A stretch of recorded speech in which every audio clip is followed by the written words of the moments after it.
introduction a little bit differently. We've got a couple videos that we want you to see first, and then Doug's going to come on. So without further ado, the Oppie video. So simple that only nature could make them. Delicious, juicy, crisp, delicate, and bringing them from nature to their final destination in perfect condition in every season is no simple feat. It's a complex and intricate balance that can change in an instant and takes years to master. We've spent the last 150 doing just that. We are Oppenheimer. Even if you aren't familiar with our name, you probably know our work. Granny Smith apples and Japanese mandarin oranges. Just a few of the favorites we've introduced North Americans to.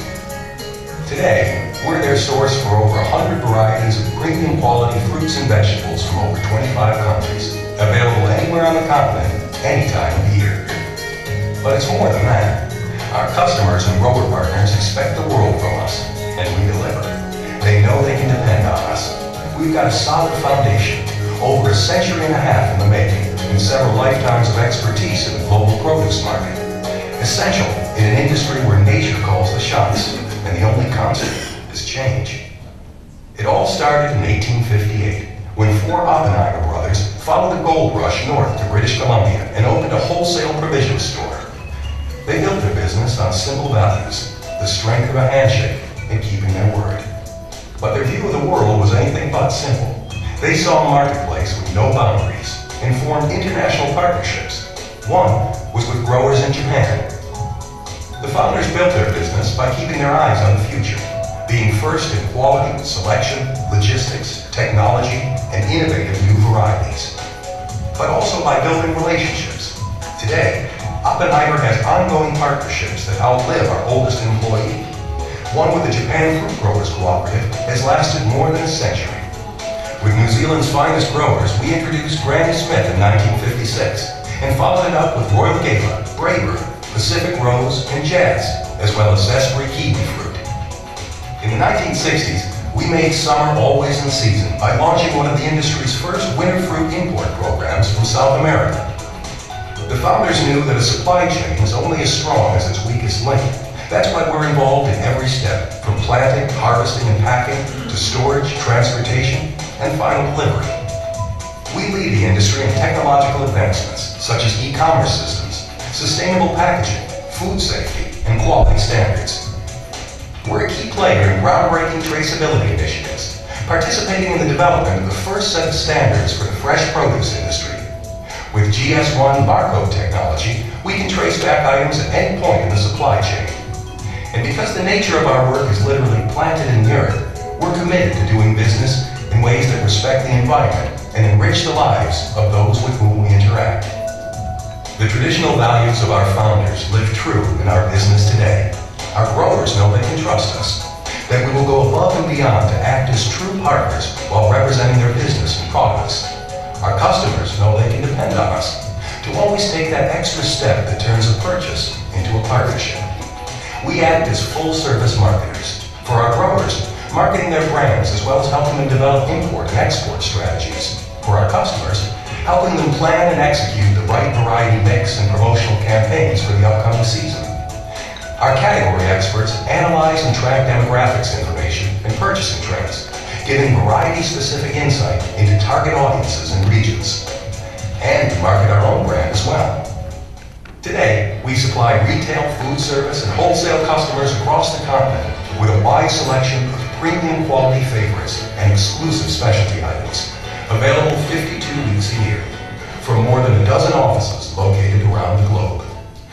Greenhouse-grown tomatoes, cucumbers, and peppers, crisp apples and pears, juicy grapes, berries, and stone fruit, sweet kiwi fruit and citrus, and delectable mangoes and pineapples, and organic options as well.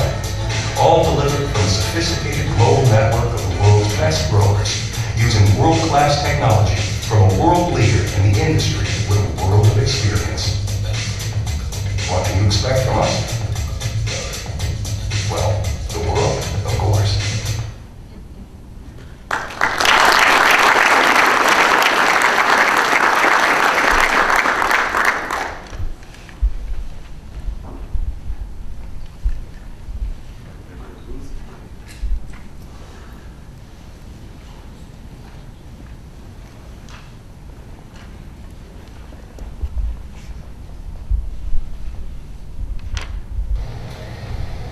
Good morning. I wish I could have joined you in person at the FoodProWest conference, but unfortunately I'm away from Vancouver today. In a few minutes, my colleague Doug Grant will be sharing some thoughts with you about how the Oppenheimer Group has evolved over 154-year history by staying competitive in times of change. I hope you'll find these comments insightful, and perhaps there will be a few ideas that will be applicable to your own business as well. As BC companies, we've had a great deal to be proud of. A heritage of quality agriculture and innovative food production has set us apart and made us competitive on the national and international scale. And with supportive organizations like the BC Food Processors Association, we can continue to build on the presence we have here in global markets. Well, the Oppenheimer Group is BC's oldest company. We are new members of this association, so it's with particular pleasure we share today with you our story. You may know us as the first company to market Japanese mandarin oranges in Western Canada in the 1890s, which we continue to do each and every holiday season.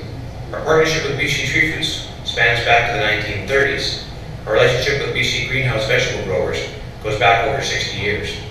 We now offer fresh fruit and vegetables grown from over 24 countries to customers in North America and beyond. Now I'd like to invite you to watch a very short video about the Oppenheimer Group and enjoy Doug's presentation. I look forward to meeting with you in person one day and wish you all the best for the rest of your event. Thank you.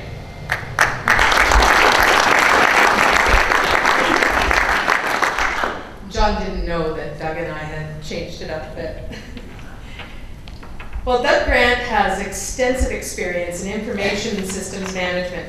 He joined the Oppenheimer Group in 1995 as Director of Information Systems and led the implementation of state-of-the-art information technology systems. Doug has since taken on executive responsibility for marketing, operations, this is going to be exhausting, quality control, manufacturing, transportation, information technology, supply chain management, grower relations, and food safety. You must be one tired guy. He also has oversight responsibility for our Santiago, Chile office. Doug is currently co-chair of the PTI, Produce Traceability Initiative, Leadership and Executive Council. He has authored numerous white papers on key topics facing the fresh produce industry, including fresh produce traceability, e-commerce, GS1 data bar, RFID, radio frequency identification, standard data synchronization, and supply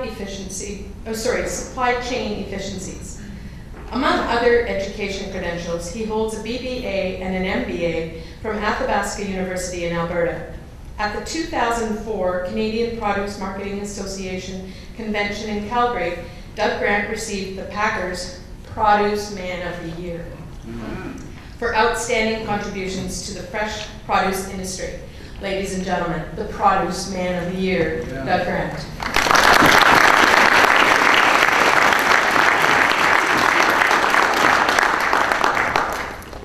Well, thanks a lot, Sherry, for the great introduction. And I bet you all thought we were going to make you watch that video. Anyway, it's great to be here this morning. It's a real pleasure to talk to you about the Oppenheimer Group and some of the challenges that we've had and some of the challenges that we're facing and how we're kind of working our way through it. Slide there. We are a global company with local roots. Our head office is just out here by the Port Mann Bridge. We have a distribution center there. Fairly large office, I guess 110 people work out of that location. Our videos told the story of how our company has grown into a leading full-service marketing and sales company with lots of great products behind us. We have a 150-year legacy.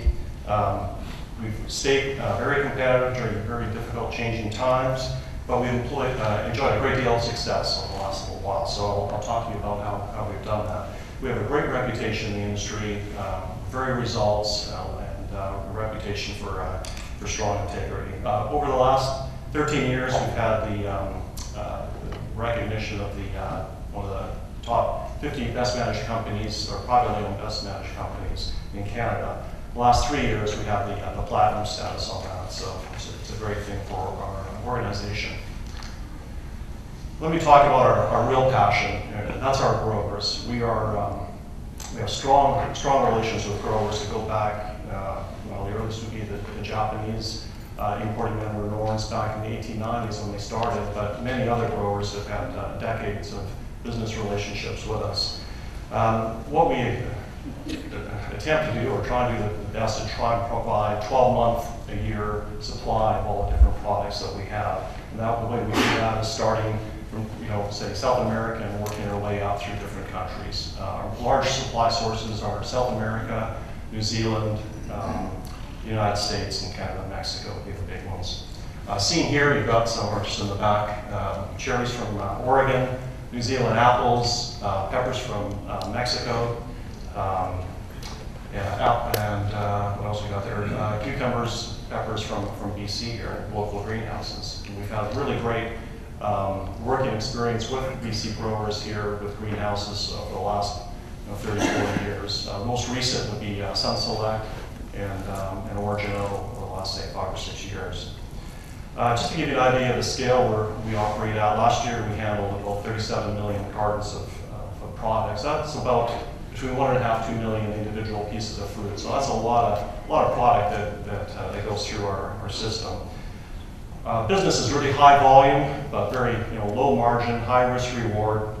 But we're able to reduce that risk by diversifying across our products, locations, growers, and office locations, and so forth.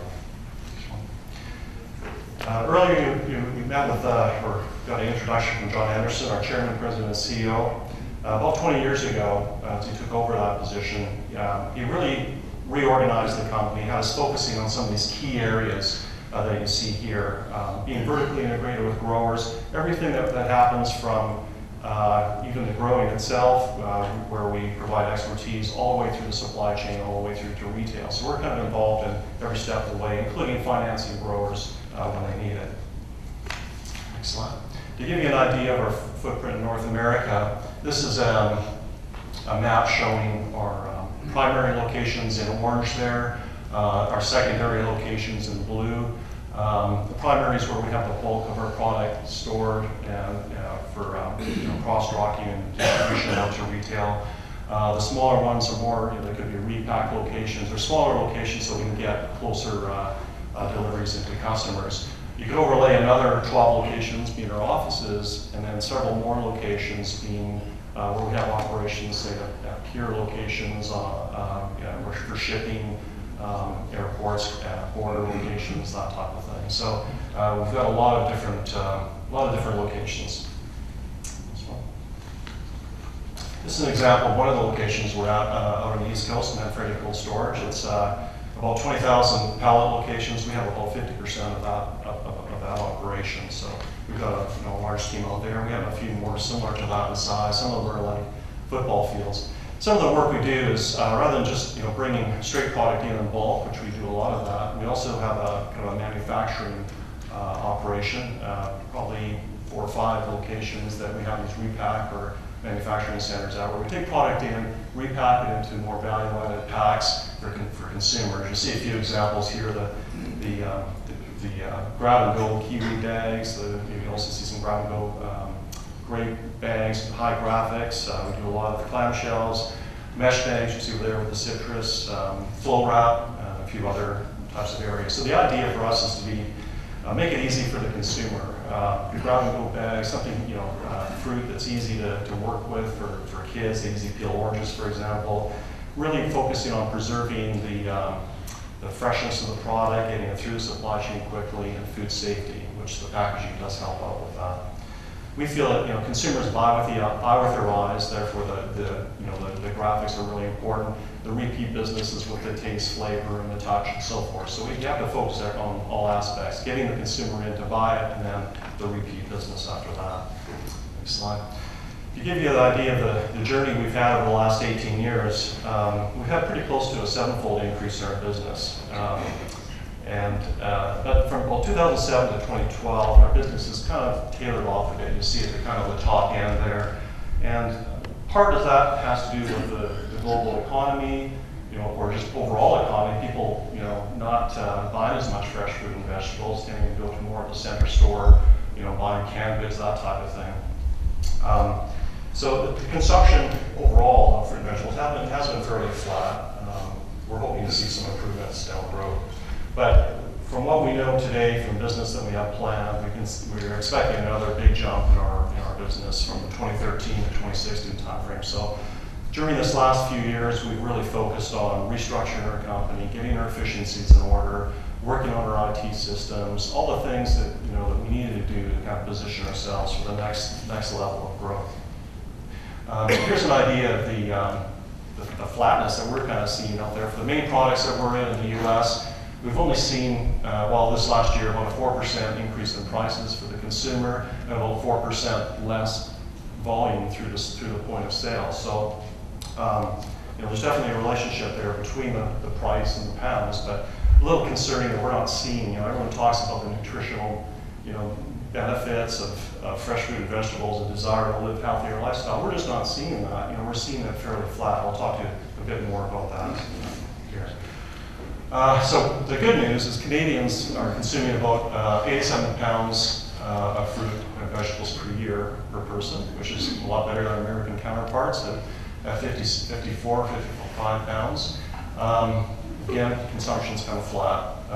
Produce for Better Health Foundation reports that 1 in 5 primary shoppers in the U.S. say they're purchasing more produce than a year ago, but most people say they're buying about the same. Younger shoppers tend to purchase more healthier foods. Low-income shoppers tend to go to that center store and buy the canned goods. Our biggest competitor, I'm sorry if some of you are involved in making hamburgers and fast foods and stuff here, but we see that as our biggest competition. Just, the problem is the amount of advertising and marketing dollars behind junk food and fast foods. We don't have that in the fresh produce industry. You see very few companies advertising, Apple on television or out there, but there's just no funds behind that. Interestingly, back in just May recently, the USDA study found that produce is less expensive for per calorie edible weight in the amount of eaten than foods high in fat and sodium. So even though fast food is viewed as convenient and quick and everything else, and get your calories and everything, well, fresh food is a lot better for you. So we're trying to get that instilled in our business. It's concerning that we really see that epidemic of diabetes and obesity throughout North America, and so it's going to hit us eventually with our health system and elsewhere. So for a company being fresh produce, I think we're positioned really well to try to really bring that message home, try to increase that consumption. Not only us, but our industry as well. We have both U.S. and Canadian fresh produce industries working really hard to build up that consumption. Initiatives such as Fruits and Veggies, More Matters, Mix It Up campaigns, also supported by the major retailers, visible at store level, and point of sale material, and so forth. So let me talk about some of the challenges of our business. It's been crazy, that's all I can say. We have, first off, the consumers. We talked about the poor economy over the last few years. Consumers tend to just go into stores more frequently, but they buy a lot less. They're pressed for time. They buy on impulse. They don't pre-plan a lot. They just get in there. Pricing's flat. As soon as you start raising prices anywhere, they just don't buy. So it's been very difficult for us on that, and we have increasing costs throughout our supply chain. We've had an amazing number of environmental problems happen with our company throughout the world. Whether it's droughts and floods in Australia, or freezes and earthquakes in Chile, knocking off all the apples onto the ground. One thing after another. Here's a Washington apple orchard had a big freeze. So just give an idea how something simple like that can really devastate a grower. And so being a grower, what they go through, they put their whole livelihood into their farms, and then to have something like that happen, it can wipe them out. And where we can, we pitch in and help out, financing. We've been through several cases where growers have been bankrupt, and we've come in and brought them back on their feet again to the point where they're fully in business, up and running. That being said, we've got a lot of increasing costs. The fuel's been really problematic, increasing costs for fertilizer, packaging materials, you name it, you don't see often prices go down from input costs. So it's a big part of bringing food, through the supply chain system is the amount of costs involved. Other factors, increased value of land. We're seeing, in different parts of different countries, like Chile, for example, growers are just pulling out some of their vineyards because they're able to sell it, to mining companies or to, real estate for much higher volumes. We also have competing, the young people that used to work the farms just, aren't as interested anymore. They want to get, other jobs, in urban centers.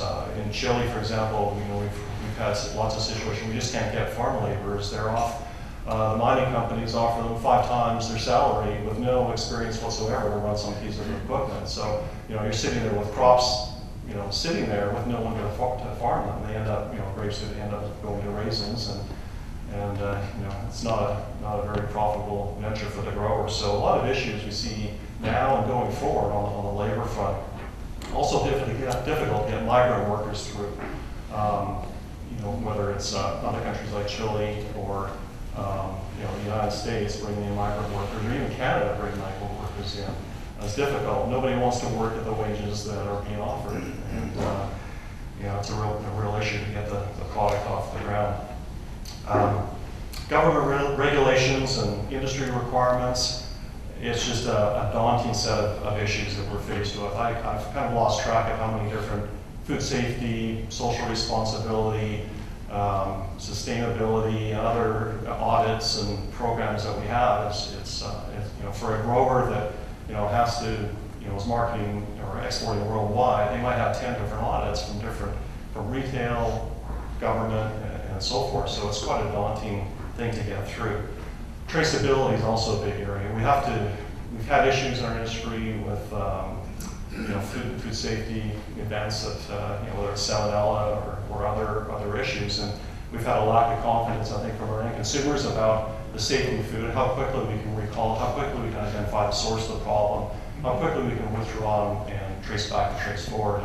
Oppenheimer's been very deeply involved in that endeavor for the last several years and still are, but we're getting to the point now where things aren't moving forward very well with industry standardization using PTI case labeling. So an example right here has a GTM lot number tracking every case.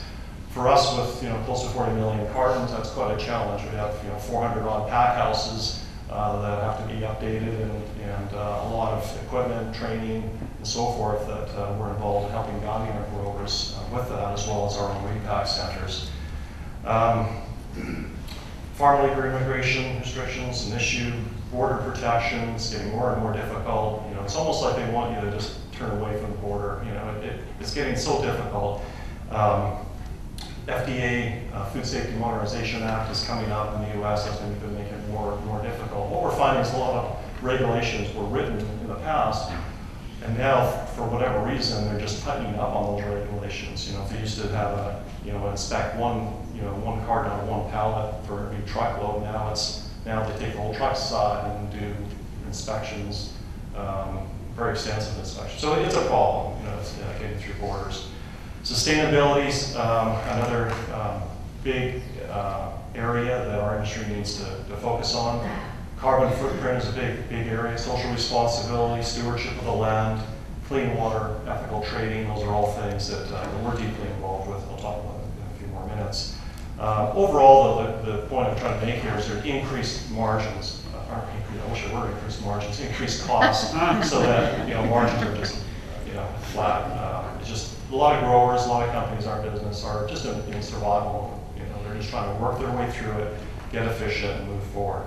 One of the big areas has been exchange rates. Here's an example where, just take from 2009 to 2011, New Zealand grower was able to sell, say an average box of apples for $32 to the market here. 5 years later, you'd have to sell the same box of apples at $42 to get the same return back to him. So it's a 24% hit to his bottom line.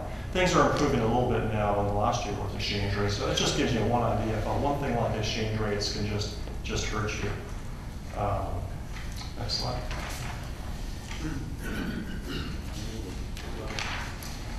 So in the U.S., looking forward, things are still, I mean, the U.S. is doing better off than I think most other areas of the world, but still it's pretty flat with unemployment being at 8.2%, Canada 7.3%. Consumer confidence fell another 6 points to 77 in Canada and plunged to 55 in the United States. That's a Harris Gessner's research report. In the same study, just 1 over 10 Canadians saw good times ahead in Canada, and the next year, twice as many saw bad times. So, I don't know. It's kind of a lot of uncertainty out there for the end consumer. What's happening in retail? I know there'll be another great speech later on from Norway, one of our good customers. But from what we see happening in retail, the whole goal there is to keep prices so they're not inflating, keep it level, and then create more of a margin by having a more efficient supply chain. That means also moving a lot of things that retail used to do onto the supply side. We're seeing a real transition from where we used to bring in truckloads of product and just shoot them into a retail distribution center to one more where the retailer is very closely planning on what they need and ordering partial pallets or a few cases even at a time for same-day deliveries. That's happening all throughout the United States. So they're moving their inventory systems, trying not to have product there and pushing it back to the supplier. The other big trend we've seen is moving away from the spot market buying to more of a pre-planned season-long program where at least a portion of what they buy is in a fixed, not fixed price, but more of a guaranteed volume with certain product specifications to make sure that they get what they need. So we're seeing more of that to try and lock in volumes because of the sporadic nature of the supply side or the supply product just not being able to meet their needs through parts of the system or parts of the season. We're seeing also quite a shift in marketing. They're trying to look at the perishables section, in particular fresh produce being something that can be a real unique proposition for them. They see it as a way to make more money, to bring in people into the store with fresh produce. They're focusing more on organics, although we've seen, again, kind of a flat growth in organics, a little 10% of all produce sold is in organics, and it's been pretty much that way for the last while. They're focusing also on sustainability programs. We've seen from Whole Foods, for example, really latch on to the Rainforest Alliance program, IMO, and other initiatives. I think more retailers are going to see the same and will realize the benefits of working with a rainforest type program can do for them. Consumers are really interested in that. They want to know how the product's grown, how it made its way through the supply chain, the impact on the environment, all those other things behind it. Buying local is another area, or another big trend that we're seeing. Hard to do in the middle of winter here when you're buying fresh fruit and produce. That's one of the benefits we can offer, bringing product in when we can. We're a big supporter of local, and we support a lot of local growers, but our other goal is to make sure we have 12-month supply of fresh produce. And then focusing on the eating experience, flavor, freshness, and touch. We used to get that, that tree-ripe nectarine that just kind of exploded all over your face, when you ate it. And now, sometimes you get these hard, mealy flavored ones. Well, there's a lot of things behind that on the supply side to make sure that you get that kind of a product. There's no room for that kind of product anymore in stores. You won't get a repeat business. And, so our industry has to do a better job, I think, of making sure that product is in that ready-to-eat format going forward.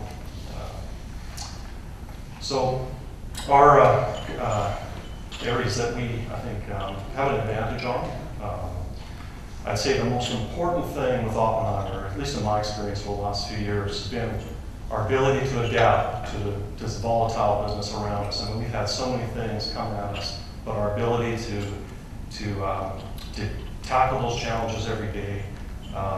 The culture in the company is one where no matter what happens to us, we'll find a way through it. There's never a doubt that we're not going to be successful with it. That's pretty amazing. When I can say that, I've experienced it every day. We have a really good set of engaged employees with a passion for the business, focused on providing excellent customer service. We've got a great sales, marketing, supply chain management group.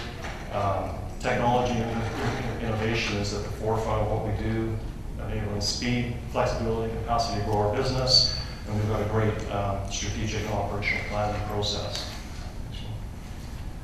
Our biggest asset is our people. That's most important area, most important investment, something we have to really continue focusing on. We employ about 260 people, about 24 offices throughout Canada, US, and South America. We have a very committed group that's committed to our brand promise, expect the world from us. They live it and breathe it every day. Without their high level of engagement, I don't think we'd ever achieve what we have in the last 18 years. I think we're a good example of our growth through the last few years in the challenging environments and where we can take it. It's going to be with our people. So I think we have a group that's really second to none. We have, for example, work teams that establish themselves. Whenever we have a problem facing us, they just sort of dynamically create themselves. There's a leader that takes it on, work on solving the problem, we work with IT to make the change they need to have done. They're always focused on optimizing processes, always focused on enhancing our systems. So you can't do that with a top-down management. It has to be within the leaders, within your departments, driving that type of ongoing continuous improvement.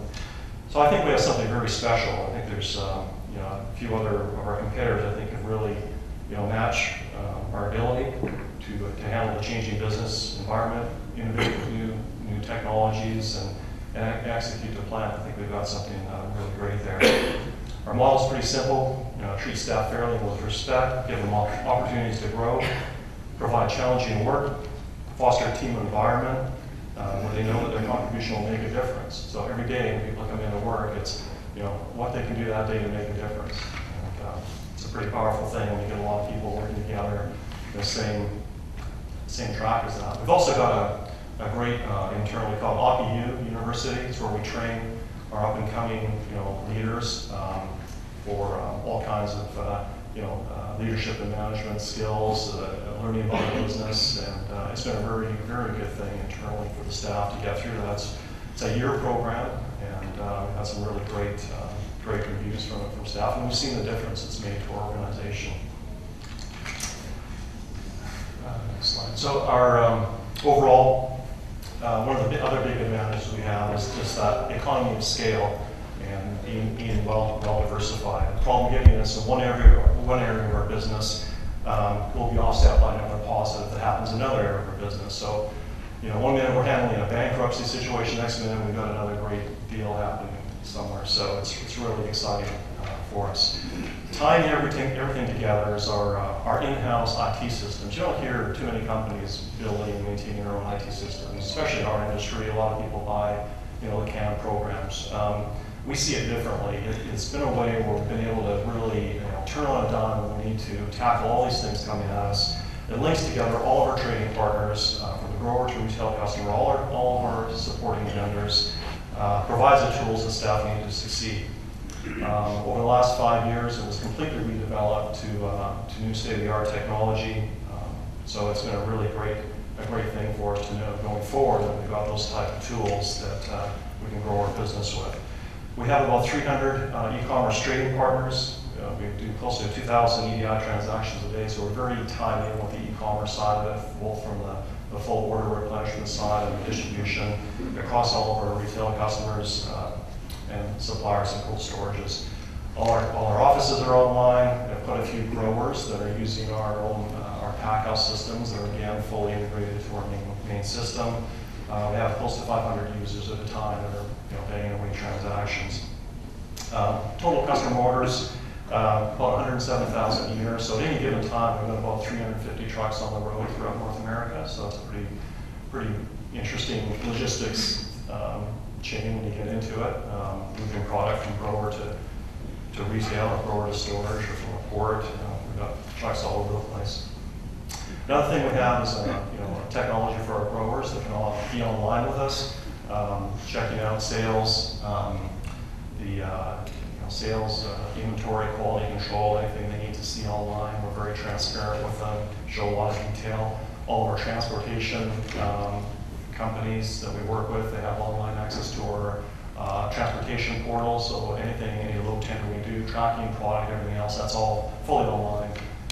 And they probably have about 100 companies companies using that at the time, as well as EBI that's connected to them. On the supply chain side, we have an interesting supply chain management group. Steve Roosdale from our company is actually the head of that company, or that department here. We formed that department we found we were getting a little bit pipeline in different departments, and our organization was going a little bit too big. So what supply chain management does is it goes across all those different departments, goes across all the growers and everything else. So they look across for those cross-departmental efficiencies, and they have the mandate to go out and make things happen and improve it, whether it's an IT change or whether it's a efficiency gain or otherwise.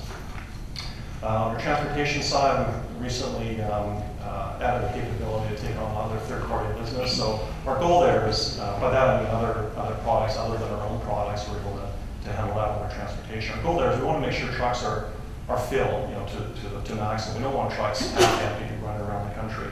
Also allows us to increase our backhaul business. So taking on other business from other companies, partners, we're able to keep those trucks filled and help our sustainability. Speaking of sustainability, it's been a big initiative over the last few years. 2009, we decided to do a carbon footprint analysis with Offsetters, a company that we use locally here.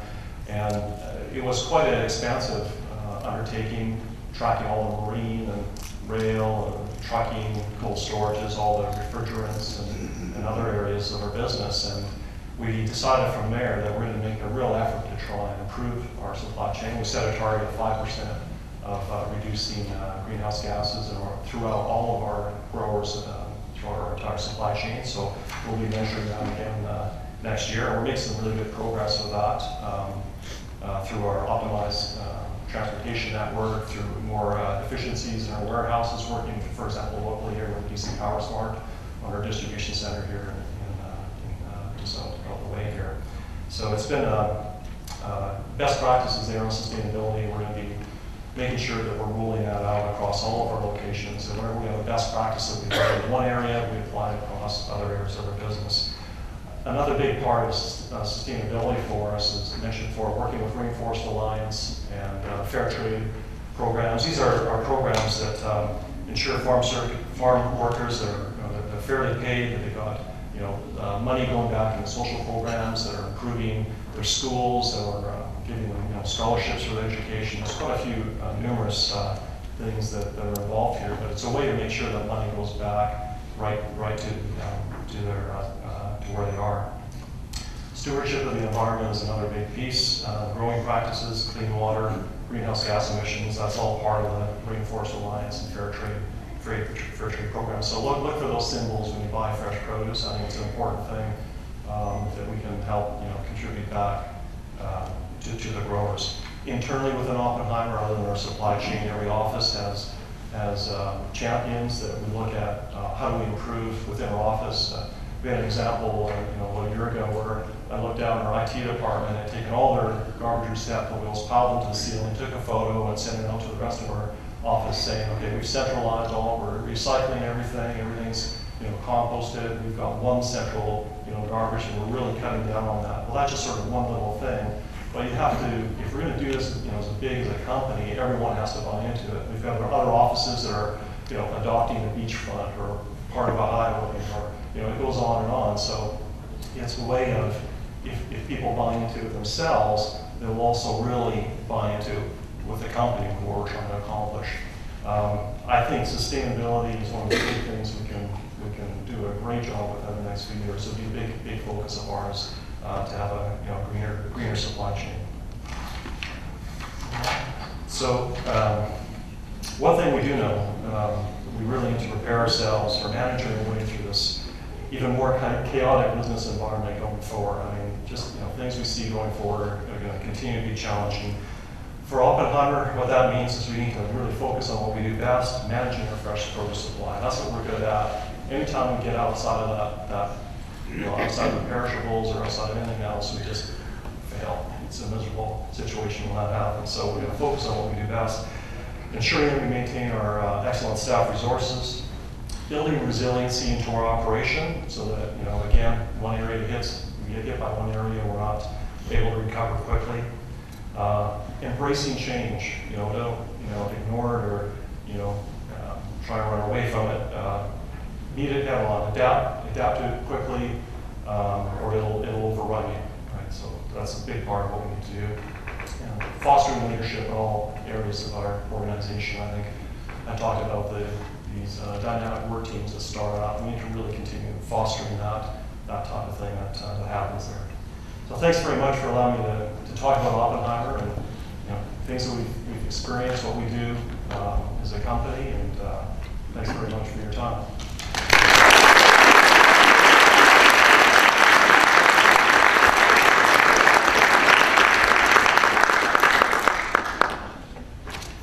We will have a Q&A, but I just wanted to give you this lovely plant to thank you on behalf of the food. Thanks so much. Thank you. And we do have time for a couple of questions. If anybody has a question for Doug on behalf of his story of Oppenheimer. Any questions from the group? Yes. There's a lot of blueberries that grow in the Fraser Valley, and I understand there's now a lot of blueberries growing in the South America part of the world. How is that? Are they having labor shortages, etc., down there as well, or is that going to be a big competitor to our crops here? Well, I think the one good thing is that the blueberry seasons are much different, so they're not going to be any direct competition to the local BC blueberries. We have. With Oppenheimer, we got blueberries from Chile, Argentina, different parts of the United States, but the seasons are offset. I think there is a local labor issue here that I think we're going to have problems with. Exports could be very lucrative for them, focusing on Asia and other areas.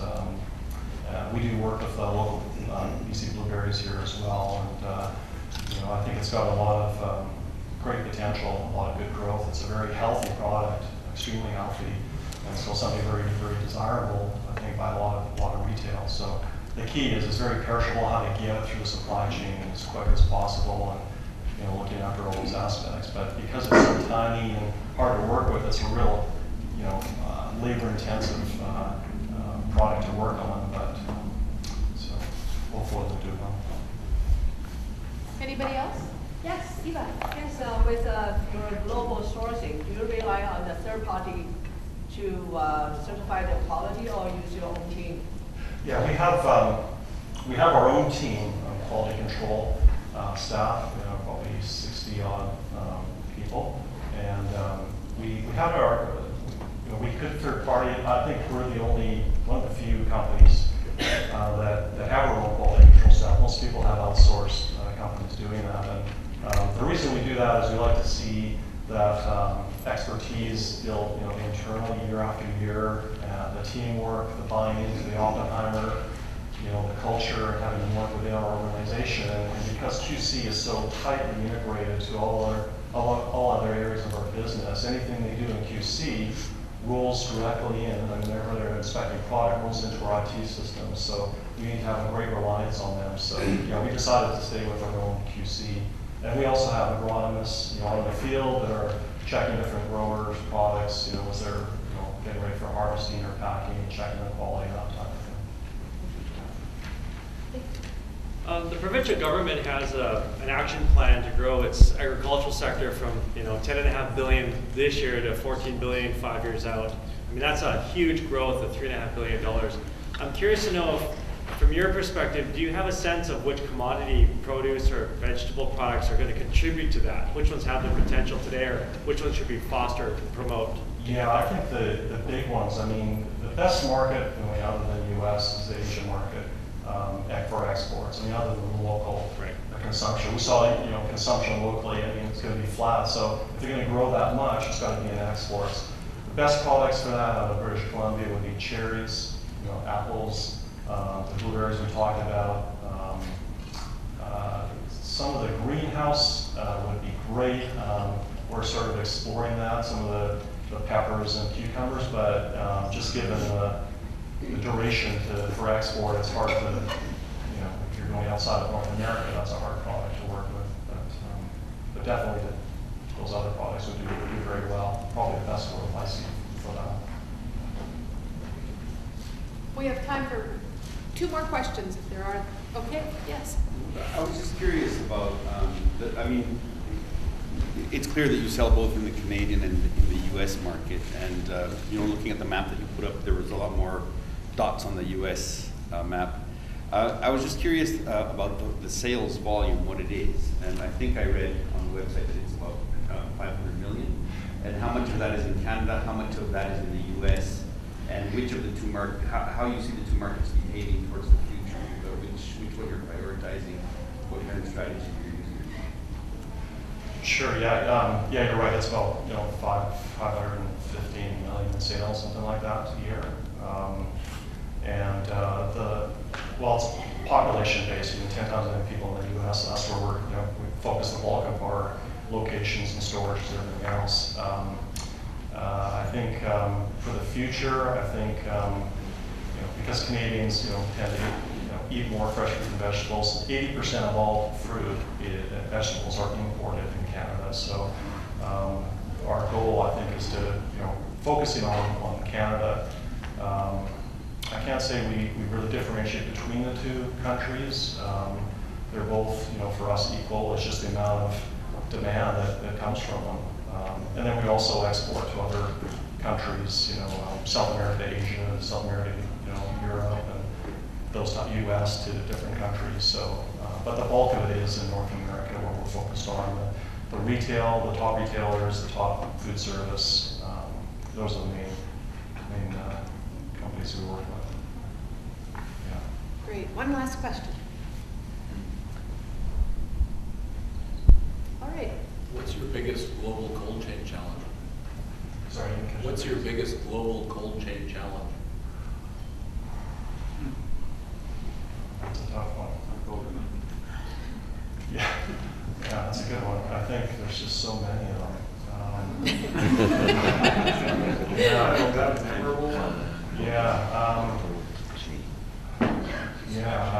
A good story about a cold chain challenge. Things where we would have ships coming in, and we'd come in, and then we found a ship would have been through quite a turbulent voyage, and we had about 150 containers of kiwi where you open the door and just kind of rolled out. So those things happen, and so we're thinking, what do we do with 150 containers? We have to basically somehow find a way to repack and get them all back together again in one piece. So things like that happen all the time. It could be a labor issue or there's never every day we've got stuff coming to us where something's happened. Truck rolled over, or it just goes on and on. I can't think of any one big thing other than the key is maintaining that cold chain of not breaking temperatures from the moment it's harvested all the way through. And every product needs different temperatures, different controls, whether it's managing ethylene or managing humidity. Those are really important aspects. So it's just you have to have such a high attention to it because the perishable nature of the product. When you have a voyage of 2 weeks, everything has to be perfect for it to make it to retail. And so there's a lot of knowledge behind that, how to make that work, a lot of expertise. Great. Thanks.